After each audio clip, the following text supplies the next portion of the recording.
자, 이제 담요 끌어안고 안녕하세요. 오늘 또 날이 좋아서 카메라를 켰어요. 지난주 영상에서 남편이 류영이 데리고 시어머니한테 갔다고 하니까 댓글 반응 되게 좋았었거든요. 근데 남편이 그 댓글 반응을 보더니 이게 대단히 칭찬받을 행동이구나 하고 학습을 했어요. 이제 그러더니 주말 되면 종종 가겠다고.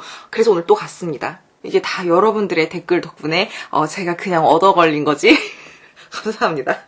그래서 오늘 바로 엽떡 시켰잖아요. 파티 해야 되니까.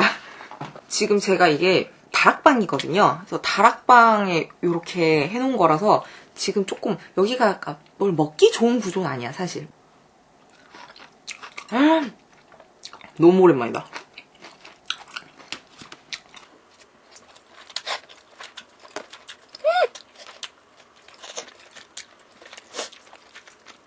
너무 맛있다.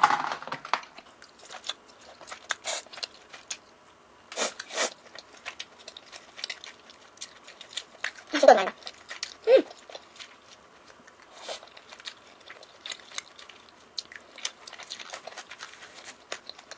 여기 엽떡 구로점이거든요.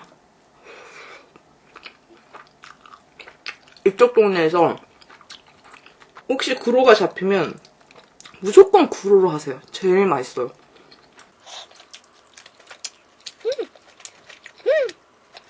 얼마 전에 댓글로 언니 왜 요즘 엽떡 안 드세요? 하시는 분이 있어서 그거 본 후로부터 생각이 자꾸 났어, 엽떡이. 중국 당면 먹어야지.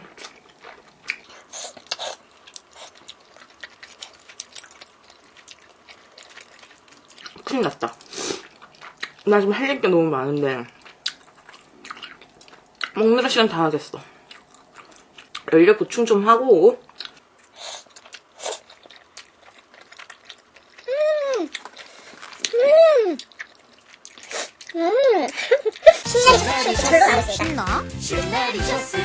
근데 댓글 이거 다신 분 이거 매운 거 호호 불면서 먹는 그게 보고 싶다고 오해가 있습니다. 저는 그 통각이 없는 사람이에요. 그래서 매움을 잘 못 느낍니다. 생각났다. 중국 당면 추가하면 떡을 잘 안 먹게 돼. 이 떡을. 비슷해서. 하지만 전혀 다르지. 떡은 떡이고 당면은 당면이지. 근데 여긴 오뎅이 맛있지.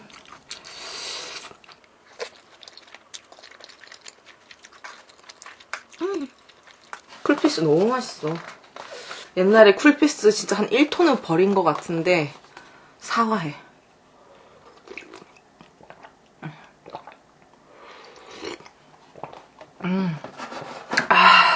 지난 몇 개 영상에서 최근 고민에 대해 말씀드렸는데 퇴사하는 것으로 결정하였습니다. 제가 뭐 이직이나 전업은 아니고요. 사무실 하나 얻어서 혼자 작게 일해보려고 해요. 이제 그 기념으로 지난 10년간 직장 생활에 대해서 말해보려고 합니다. 이번 영상은 그냥 쭉 이런저런 얘기만 계속하는 그런 영상이라서 길고 지루할 것 같습니다. 미리 고지의 의무를 다했으므로 저는 죄책감 없이 조잘거리도록 해보겠습니다. 직장인 브이로그로 아이덴티티가 있었는데 사실 크게 회사에 대해서 언급해 본 적은 없어요. 당연하죠. 이게 회사를 다니고 있으니까 최대한 얌전히 회사에 폐 안 끼치게 조심조심 했던 것 같아요. 1만일 때 회사에서 알게 됐는데 그때같이 직장 생활 중에서 가장 식은땀나게 소름 돋았던 기억이 아닌가 싶습니다. 바로 그냥 권고사직 들어가는 거 아니야? 퇴직 처리하는 거 아니야? 정말 다행히도 아무 말 없이 넘어가 주셨습니다. 이걸로 그리고 나서 농담도 많이 하시고 그 후로는 회사에서 카메라를 킨 건 야근할 때나 그 정도였던 것 같아요. 제가 퇴사한다고 말씀드리면서 처음 울었어요. 회사 생활하면서 통틀어서 처음 울어봤어. 진짜 별로 매일 다 겪으면서 그러면서도 울어본 적은 없는데 제 인생의 3분의 1을 회사원으로 살다가 그 소속감이 사라져버리는 거니까 이게 섭섭하기도 하고 무섭기도 하고 사회에서 배제되는 느낌이 크더라고요. 지금 생각해보면 좋은 사람들을 만난 게 지금 회사가 제 청년기 시절 가장 큰 복이었다는 생각이 들어요. 저는 인생의 거대한 물결을 타면서 퇴사를 하고 다른 도전할 마음의 준비가 되어 있었지만 회사 사람들은 그게 아니었을 거란 말이죠. 그런데도 제 상황 배려 너무너무 많이 해주셨고 좋은 말씀도 많이 해주셨고 여러 옵션 제안도 되게 많이 주셨어요. 제가 그렇게 하기로 결정을 해서 다 지난 얘기긴 한데 이게 사실 떠나는 사람보다 남은 사람이 더 힘들잖아요. 어디에서든. 물론 이런 아름다운 유종의 미화는 별개로 회사는 전혀 문제없이 너무너무 잘 돌아갑니다. 더 잘 돌아갈 수도 있어요. 마지막까지 더 힘든 사람들이 덜 힘든 사람을 격려해 주신 게 끝까지 너무너무 감사하더라고요. 아까 옷 너무 불편해서 옷 갈아입고 왔습니다. 좀 먹고.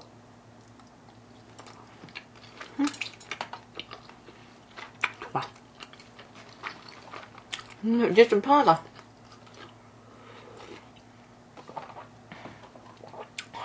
좀 편해. 역시 다 TPO가 있어. TPO가 맞춰줘야 된다고.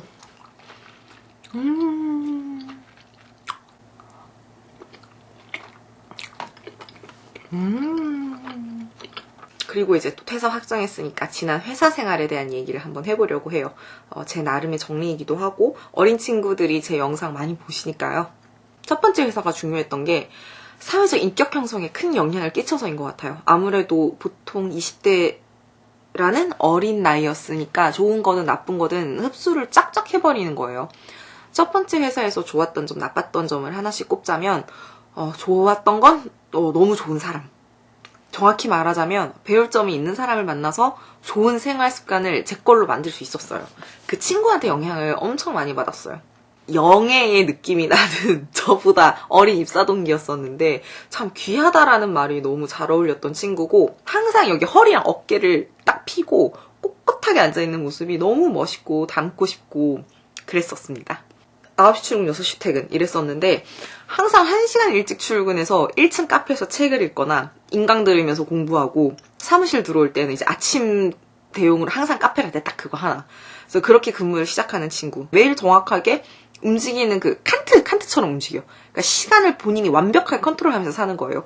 근데 회사에서 나랑 하루 종일 붙어있는 입사동기 친구가 그렇게 사는데 제가 영향을 안 받을 수가 없더라고요. 보통 뭐 이제 밥 먹을 때나 그럴 때 언니 이번엔 어디 강의가 좋아요? 무슨 책이 좋았어요? 진짜? 그럼 나도 같이 신청하자. 나도 한번 해볼래. 나도 읽어봐야지. 퇴근하고 오늘 영어 수업은 뭐 어땠다 막 이런 얘기하고 운동 막 서로 어땠다 이런 얘기 많이 하고 그러니까 자기관리 쪽에서 거의 완벽에 가까웠던 친구였어요. 그 친구. 서로 가지지 못한 점을 이제 서로 이렇게 산다고? 하면서 친해진 케이스인데 금요일 퇴근할 때쯤 되면은 모모야 오늘 금요일인데 퇴근하고 뭐하냐? 클럽! 이러면 헬스클럽이야? 그 친구는 그랬었어. 제가 또 뭐 유난히 뭐 클럽을 다녔다 이 얘기가 아니라 그냥 말이 그렇다는 이야기입니다. 언어 유희를 하기 위한. 맛있어. 역시.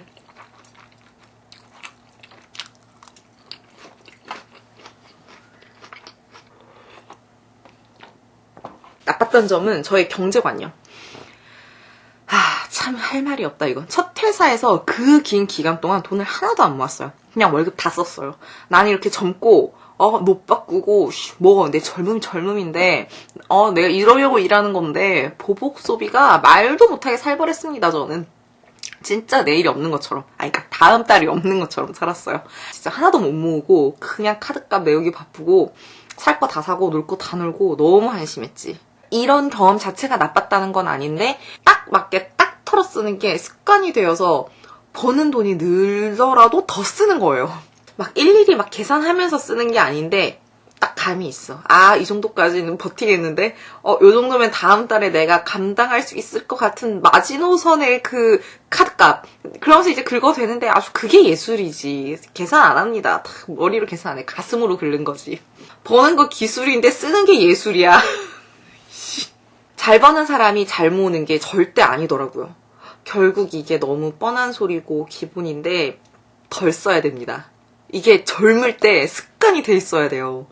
이거 첫 직장 때 이거 못 잡으면 돈을 얼마를 벌건 난 평생 못 모으는 사람이 돼요. 그러니까 우리가 작은 승리, 작은 성취를 이루는 사람이 향후에 발전 확률이 높잖아요. 그러니까 돈도 그게 마찬가지인 것 같아요. 26주 적금, 1년 적금 이런 식으로 만기 한번 찍어본 사람이 그 다음 단계로 갈 확률이 높습니다. 요즘은 평생 직장 개념이 사라지면서 사이드 잡, 투자 이런 개념들이 일반 직장인들에게도 결코 낯설지가 않잖아요. 근데 그렇다면 우리가 회사에 왜 다니냐? 자아 실현의 욕구가 미쳐버려서 당연히 돈 벌려고 먹고 살아야 되니까. 근데 이제 그 먹고 산다는 게 집이라거나 뭐 창업이라거나 굉장히 여러 가지가 있을 것 같아요. 아무튼 우리는 그 시드머니를 모으려고 직장 생활을 하는 거잖아요. 시드머니 1억이면 너무너무 좋겠지만 어기면 또 너무 거리감이 느껴지니까 사실 5천 정도면 보통 여러분 하시려는 것 중에 많은 걸 할 수 있어요. 아무것도 안 알아보면서 그거 가지고 뭐 수도권에서 뭐 어떻게 해 하는 건 진짜 아무것도 안 알아본 사람이 할 수 있는 말이고 5천이면 뭐 아주 작게라도 그러니까 뭐든 시작할 수 있는 단계라고 봐요.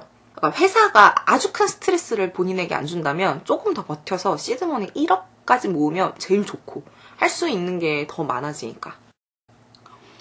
내가 진짜 제가 그때 그 친구가 했던 거 다 들었었는데 생각나 안 들었던 게 하나 있어. 적금 꾸준히 하라고.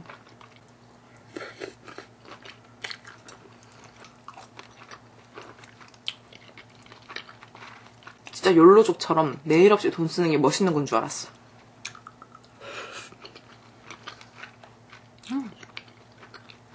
제 지난 영상에서 회사에 대한 고민을 잠깐 했을 때 많은 분들이 댓글로 진짜 긴 글들 많이 남겨주셨어요.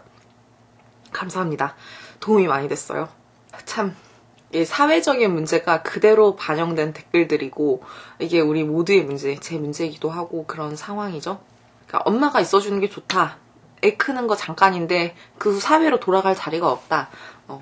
이게 각자가 다 맞는 말이고 또 우리가 그걸 모르지도 않기 때문에 뭐가 더 좋다, 낫다로 말씀드릴 수는 없는 문제인 것 같아요. 제가 하는 말이 보시는 분들한테 이게 상처가 될까봐 너무 조심스러워. 예를 들어서 제가 뭐 주 양육자가 가정 양육을 하면서 애를 키워야지 이런 말을 하면 이쪽 일하는 엄마들은 또 가슴이 찢어진다고. 응? 근데 그거 모르겠냐, 오죽하면 그러겠냐. 근데 또 반대로 여자가 끝까지 경제권을 놓지 말아야지, 끝까지 일해야지 라고 하면 또 반대쪽 전업하시는 분들은 얼마나 또 씁쓸하겠어요. 저는 처음부터 제 개인적인 의견은 같습니다. 아빠가 육아휴직을 해서 같이 키우는 게 제일 좋죠.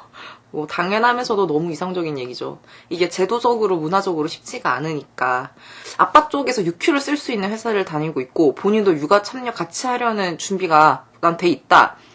이런 제도적 문화적 허들을 난 통과할 수 있다 하는 가정이면 같이 고민해 보시기도 하더라고요. 근데 이제 또 거기서 또 큰 문제가 뭐냐면 결국 돈인 것 같아. 돈. 나 정도 혹은 나보다 더 벌어올 수 있느냐. 최종 관문이 이건 것 같아. 왜냐면 가족이 2명에서 3명으로 늘어나는 거고 선배들은 지금 나가는 거 아무것도 아니다 하는데 아니, 아무것도 아닌 게 아니야. 난 지금 되게 부담스럽거든. 교육 들어가면 진짜라고 하는데 저는 이 정도도 많이 나가던데요. 이게 참 믿음, 소망, 사랑 다음이 돈인지 그 믿음, 소망, 사랑을 영위하기 위해서 필수 불가결한 게 돈인지는 잘 모르겠지만 그치만 우리 각자 당시 그 상황에서 최선의 결정을 한 거잖아요. 또 다들 해내고 계시고 어느 쪽이든 아쉬움과 불안함 많겠지만 잘하고 계신다고 모두에게, 저 스스로에게도 말하고 싶습니다. 이게 얘기를 하다 보면 꼭 이렇게 육아 쪽으로 빠지게 돼. 답이 있을 수가 없는 얘기인데 이게 제 요즘 상황이기도 하고 또 직장이랑 맞물려 있어서 있었던 일들이니까 이렇게 같이 자꾸 얘기가 나오는 것 같아요. 양해해주세요. 아무튼 언제부턴지 이제 스멀스멀 나도 회사에서 나와서 내가 하고 싶은 일들을 하고 싶다라는 생각이 들었어요. 왜 이렇게 시간이 빨리 가지? 이번 주, 이번 달, 올해 나 회사 들어온 지 얼마 됐지? 벌써 몇 년 차라고? 대박. 이제 이런 생각 하다가 그냥 일단 계속 다녀. 근데 그러다가 어느 날 진짜 출퇴근하는 시간 너무 아깝다. 이 시간만 없었어도 운동 짬내서 하겠다. 그러다가 이제 조금 더 그게 이제 심화되면은 사무실에 있는 시간이 좀 아깝다. 이 긴 시간을 내가 다른 데 투자하면 어떨까? 그러니까 제가 시간의 가치를 두기 시작하는 거예요. 직장 생활을 하면서 사회 구성원, 그 소속감의 가치를 뒀던 저에게서 시간의 가치를 두는 인간으로 천천히 바뀌었어요. 시간이 제일 귀한 자산이더라고. 그 시간을 확보하려면 회사를 그만둬야 되는데 또 그 타이밍이 너무 지났나? 늦었나? 이런 생각도 들고 더군다나 어린 아기가 있고 제가 경제활동을 책임져야 하는 상황에서 너무 무모한 건가 싶었는데 그때 남편이 많이 응원해줬어요. 잘 되든 안 되든 상관없으니까 부담 갖지 말고 해보라고 해서 본인이랑 루영이는 신경 쓰지 말고 나만 생각해보라고 하더라고요. 이제 그렇게까지 말해준다면 전 부담 잘 안 받거든요.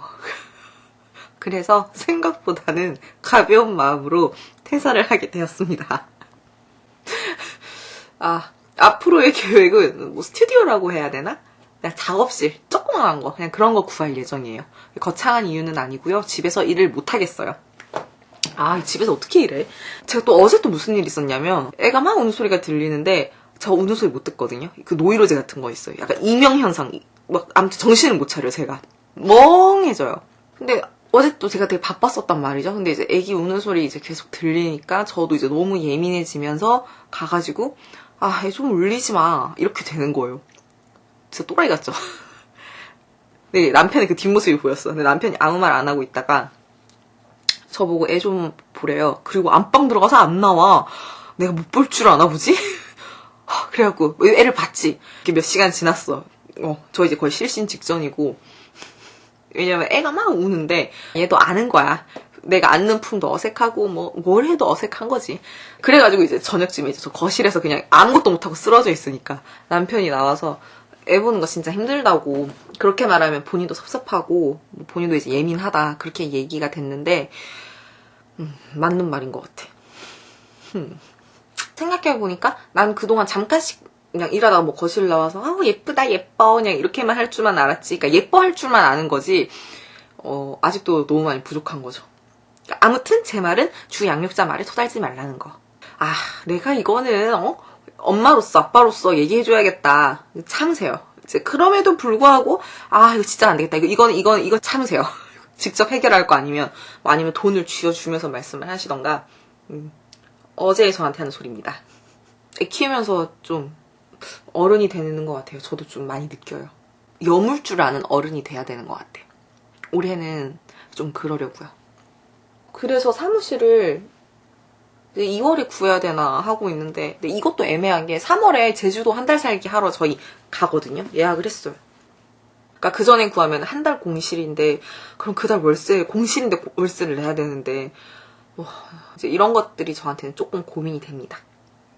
그리고 지난 영상 보고 인스타로 DM이 왔는데 한씨이고 장녀이신 분께서 인스타로 이렇게 장문의 글이 왔습니다. 고민 상담 내용인데 이거 모두 공감하실 내용 같아서 한번 짧게 같이 말씀드리려고요. 그동안 살면서 내가 무엇을 해야 잘할 수 있고 내가 진짜 하고 싶은 일이 뭔지 진지하게 찾아본 적이 없었어요. 그런데 요즘 자꾸 지금 하는 일이 적성과 맞지 않는 것 같고 해야 할 일을 끝마치면 오늘 하루 불태웠다 하면서 뿌듯하기는 하지만 행복하지는 않아요. 마음이 항상 허전하달까 채워지지 않는 무언가의 갈증을 느끼고 답답함을 느끼다 보니 자꾸 주변의 환경을 탓하고 불평불만을 말하고 있더라고요. 저도 언니 결혼할 쯤 결혼을 했는데 아직 아이는 없고 아이를 계획하고 있는데 제 스스로에 대한 불안함과 스트레스를 가지고 아이를 갖고 직장 생활을 한다는 게 과연 좋을까? 내 적성에 맞고 잘하고 이왕이면 좋아하는 일을 찾으려면 어떻게 해야 될까 모르겠더라고요.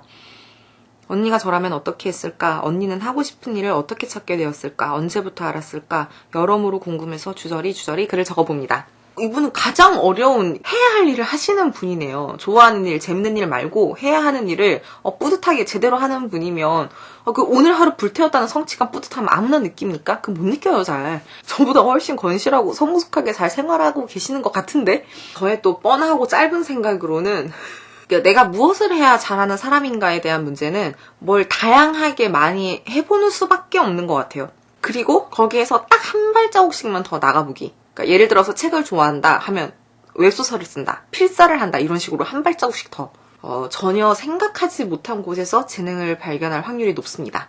근데 그러기 위해서는 내가 해보지 않은 행동들을 해야겠죠. 그런데 안 해본 행동을 막 할 수는 없으니까 그건 내가 아니니까 내가 잘 알고 좋아하고 하고 싶은 것들 그런 기본 베이스를 바탕으로 딱 한 발자국씩만 다른 행동을 해보자 이겁니다. 그리고 나서 그게 사이드 잡으로 넘어가면 그게 현실적으로 가장 베스트인 것 같아요. 저도 제 스스로가 일상의 매너리즘이라거나 그런 거에 빠지지 않도록 노력을 많이 하는 것 같아요. 그리고 특히 아기 가지실 예정이면 근데 그 전에 이것저것 많이 시도해보는 게 좋아요.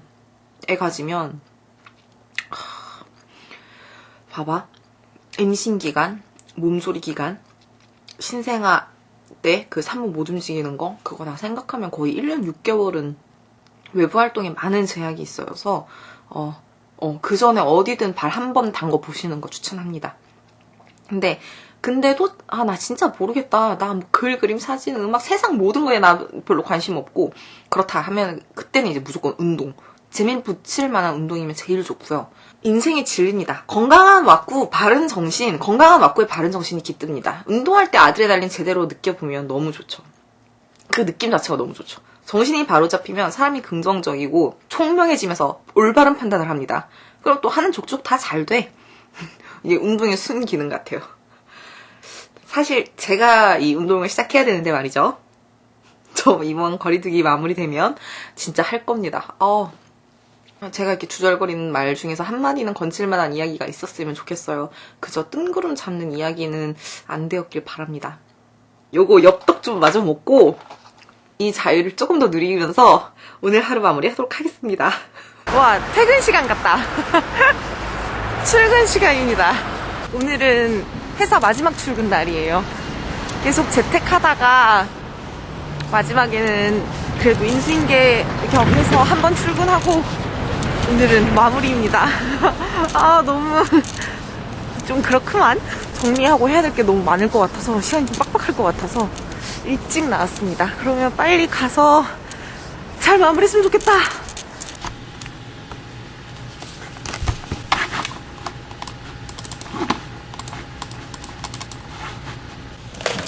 컴퓨터를 써야겠구나. 이 컴퓨터도 아주 추억이 많은데요. 그때 회사에서 랜섬웨어 걸려서 그거 복구하는데 300만 원인가 들었는데 이제 그거 저 미친놈이구만. 그래서 제가 그때부터 외장하드 쓰는 거 습관 들였어요. 지금은 6시 3분입니다. 엄청 시원섭섭한데 지금 그런 감상에 젖을 때는 아니고 오늘 킥박스일 예정이므로 유종의 미를 거두자 내 자신아. 이건 누구와의 뭐 그런 것도 아니고 내 스스로. 제가 한마디로 정의할 만큼의 그런 큰 드라마는 없었다. 유능하고 멋들어진 그런 캐릭터도 아니었고 아주 보편적인 사회 구성원이었습니다. 그 평균을 맞추기 위해서 참 치열하게 살았다 싶네요. 고생했다. 하루는 길었던 것 같은데 되돌아보니 짧은 10년이었습니다. 여기 와서 이걸로 시간을 끌게 되다니 진짜 아우. 저희는 그럼 다음 영상에서 뵐게요. 안녕!